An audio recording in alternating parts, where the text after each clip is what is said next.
Bismillahirrahmanirrahim. Assalamualaikum warahmatullahi wabarakatuh.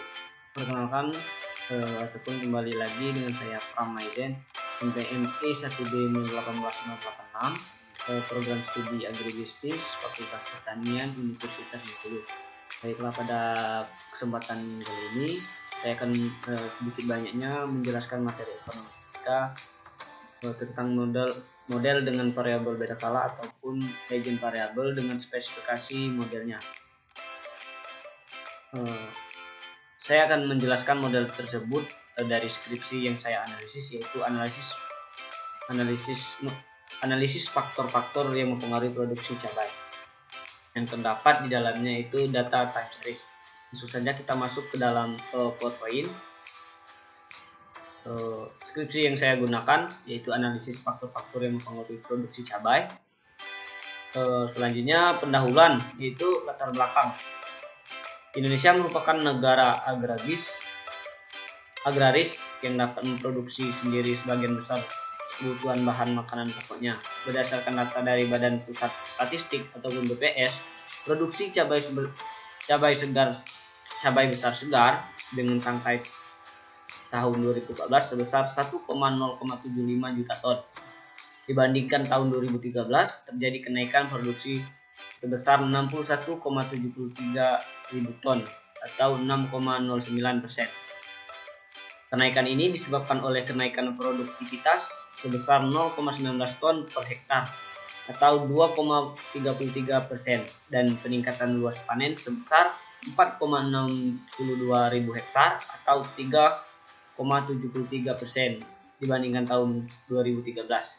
Sedangkan produksi bawang merah tahun 2014 sebesar 1,234 juta ton. Dibandingkan tahun 2013, produksi meningkat sebesar 223,22 ribu ton atau 22,08%. Peningkatan ini disebabkan oleh meningkatnya luas panen sebesar 21,77 ribu hektar atau 22,00% dibandingkan tahun 2013. Selanjutnya, karakteristik utama dari komoditas strategis seperti cabai adalah harganya yang selalu fluktuatif yang dipengaruhi oleh berbagai faktor. Yang pertama yaitu musim panen, jumlah pasokan, konsumsi masyarakat, dan lain-lain.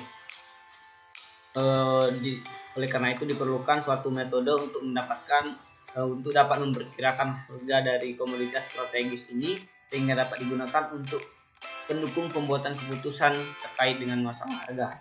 Selanjutnya, perumusan masalah pada skripsi ini yaitu apakah variabel penelitian secara bersama-sama mempengaruhi produksi apa.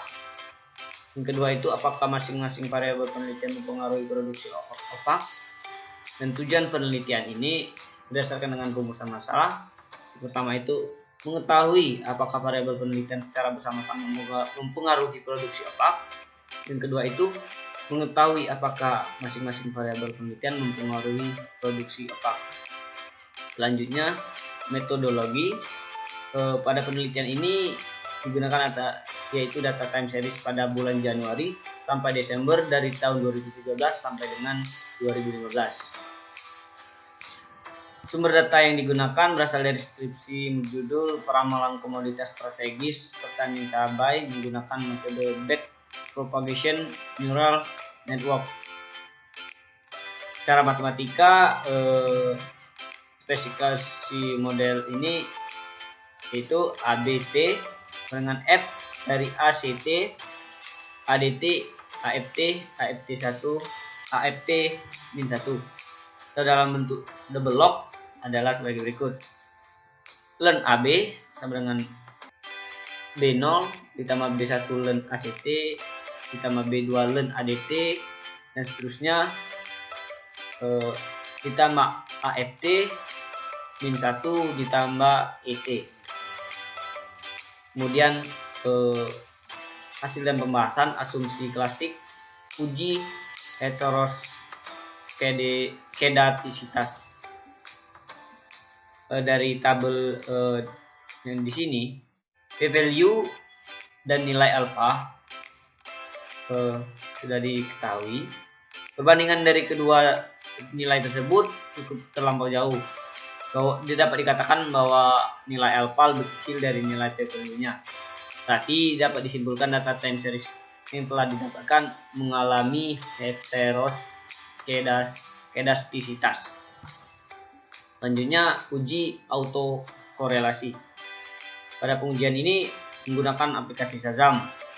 Nilai Durin-Waston atau DW sebesar 0,5873. Jika nilai Durin-Waston DW di bawah 2, maka data tersebut tidak mengalami masalah autokorelasi.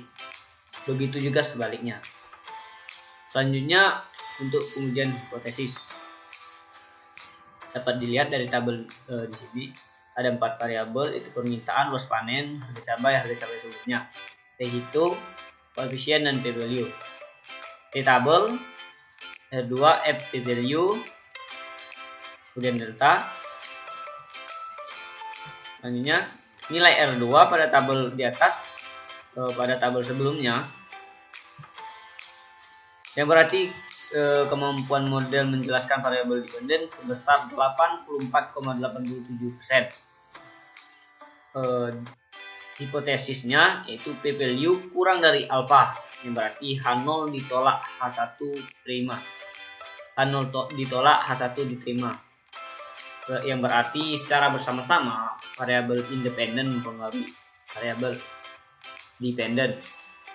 Dan jika p-value lebih besar dari alpha, H0 diterima, H1 ditolak. Artinya secara bersama-sama variabel dependen tidak mempengaruhi variabel dependen. Selanjutnya, pada tabel hasil pengujian hipotesis dapatkan F p-value 0,00 sedangkan nilai alpha sebesar 0,05. Berarti p-value lebih kecil dari alpha, yang berarti H0 ditolak, H1 diterima.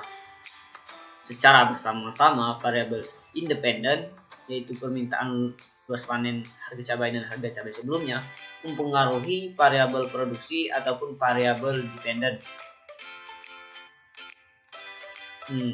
Dapat kita lihat bahwasanya nilai dari variabel p-value variabel independen, permintaan, luas panen, dan harga cabai yaitu lebih kecil dari nilai alpha, maka H0 ditolak dan H1 diterima. Variabel ketiga ini berpengaruh terhadap jumlah produksi cabai. Dan variabel harga cabai sebelumnya didapatkan p-value lebih besar dari alpha, maka H0 diterima, H1 ditolak. Berarti variabel ini berpengaruh terhadap jumlah produksi opak.